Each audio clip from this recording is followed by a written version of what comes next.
Cyrus the Great, the founder of the Achaemenid Empire, is one of the most influential figures in ancient world history. A figure whose name is recorded not only in the history of Iran, but in the history of human civilization as a rare example of power guided by wisdom and governance tempered by humanity.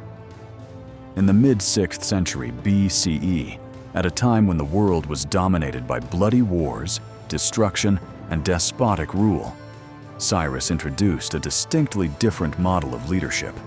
Cyrus II, who later became known as Cyrus the Great, was initially the king of Anshan and a member of the Achaemenid dynasty.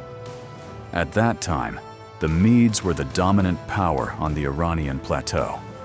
By uniting the Persian tribes and gaining the support of a large portion of the Median population, Cyrus rose against Astyages, the king of Media, and took control of the Median kingdom without widespread bloodshed.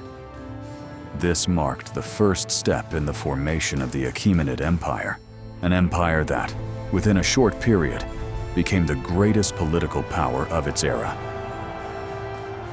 After securing control over Media, Cyrus chose not to dismantle existing structures, but instead preserved and reformed them.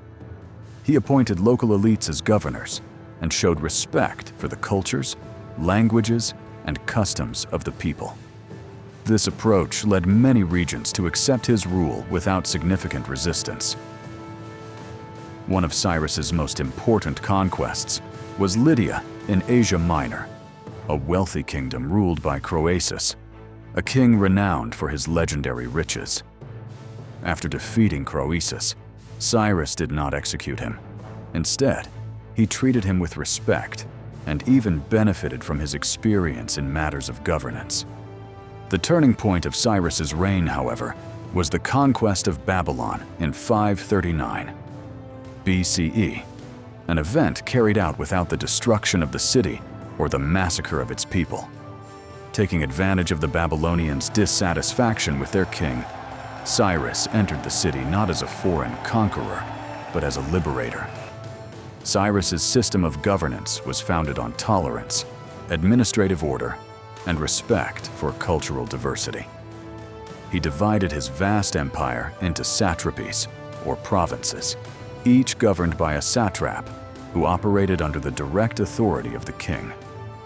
Alongside the satrap, a separate military commander and a financial overseer were appointed to prevent the concentration of power in a single individual. This structure is regarded as one of the most advanced administrative systems of its time. Cyrus clearly understood that maintaining a vast empire could not rely solely on military force. For this reason, he adopted a policy of respect toward religions and religious beliefs. The most famous document associated with this approach is the Cyrus Cylinder, a clay inscription written after the conquest of Babylon. In it, Cyrus speaks of restoring temples, honoring local gods, and returning displaced peoples to their homelands. The return of the Jewish people to Jerusalem and the permission to rebuild their temple stands as one of the most well-known examples of this policy. Cyrus died during a campaign in the eastern regions of his empire, but his legacy endured.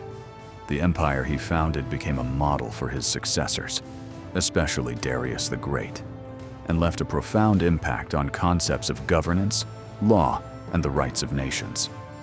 Cyrus the Great was not merely a conqueror, he was the architect of a form of rule in which power was paired with responsibility and authority with humanity.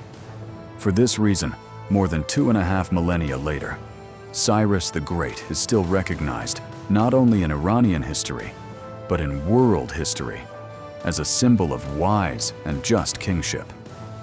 Cyrus the Great is not merely a name in history books. He is a reminder that power can be guided by wisdom. If you found this story compelling and would like to hear more about influential figures and pivotal eras in Iranian history, be sure to support the video.